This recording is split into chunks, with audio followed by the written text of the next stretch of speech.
Every month he should be a fitness test. Pakistan ক্রিকেটে চলছে দুর্বিষহ অবস্থা। বিশ্বকাপ ব্যর্থতার জের ধরে সাবেক ক্রিকেটাররা ধারাবাহিক সমালোচনা করতে শুরু করেছেন। বাদ যাননি কিংবদন্তি ওয়াসিম আকরামও। তবে সমালোচনা করার জন্য করা নয়, তিনি তুলে ধরেছেন জাতীয় দলের ক্রিকেটারদের ফিটনেস ইস্যু, যা কিনা দলটির সাফল্যের পথে প্রধান অন্তরায়। সাবেক এই পেসার বলেন, আমি ফিটনেস নিয়ে খুব বেশি কথা বলিনি, আমি ড্রেসিং রুমের ভিতরের খবরও জানি না। তবে আমি এটা 2 বছর আগে থেকেই জানি যে ক্রিকেটাররা ফিটনেসে যথেষ্ট গুরুত্ব দিচ্ছে না। 2024 টি-20 বিশ্বকাপের প্রসঙ্গ টেনে তিনি জানান, পাকিস্তান স্কোয়াডের অধিকাংশ সদস্যের ফিটনেস অন্যান্য দেশের ক্রিকেটারদের তুলনায় অনেকটাই পিছিয়ে। এমন ঘাটতির কারণেই বারবার মোমেন্টাম হারাতে হয়, অথচ কারো মধ্যে উন্নতির তাড়না নেই। সুলতান অফ সুইং বলেন, গত টি-20 বিশ্বকাপ চলাকালীন পুরো বিশ্ব দেখেছে আমাদের খেলোয়াড়দের ফিটনেস আসলে কেমন।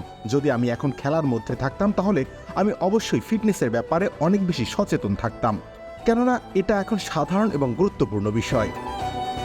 খামেরা তো দাগ হয় কিভাবে? এই যে ভাবি, দাগও যাবে রাগও যাবে, নিন চাকা সুপার হোয়াইট।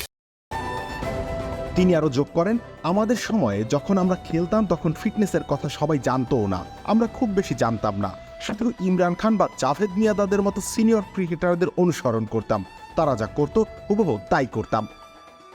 ফিটনেস পারফরমেন্স সবকিছু নিয়ে এত বিতর্ক, সবকিছুর জবাব দেওয়ার সুযোগ অবশ্য আছে পাকিস্তানের সামনে। বাংলাদেশের বিপক্ষে 2 ম্যাচের সিরিজ আছে, সেখানে ভালো করতে পারলেই সন্তুষ্টি ফিরবে ভক্তদের মনে, যদিও এরপর আবার ইংল্যান্ড সিরিজে দিতে হবে নিজেদের সেরাটা। রবিউল ইসলাম রনি, খেলা 71।